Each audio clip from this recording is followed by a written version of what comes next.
سب سے قیمتی شے انسان کی عزت ہوتی ہے۔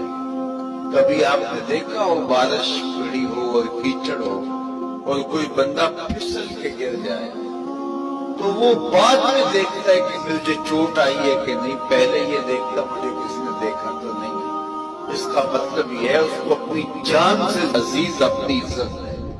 تو مت کسی کی عزت پہ انگلی اٹھائیں، مت کسی کی تذلیل کا سبب بنے، مت کسی کی رسوائی کا ذریعہ بنے۔ اور نبی پاک صلی اللہ تعالی علیہ وسلم نے ایک شخص کو دیکھا جو مالدار تھا، لیکن اس کے کپڑے پھٹے پرانے تھے، لباس پرا گندا تھا، بال بکھرے ہوئے۔ تو اللہ کے محبوب علیہ السلام نے فرمایا تیرے اوپر اللہ کا فضل ہے، اور رب جب فضل کرے تو پھر اللہ فضل دیکھنا پسند بھی فرماتا ہے۔ فرمایا تو اچھا لباس پہن، حرج کوئی نہیں،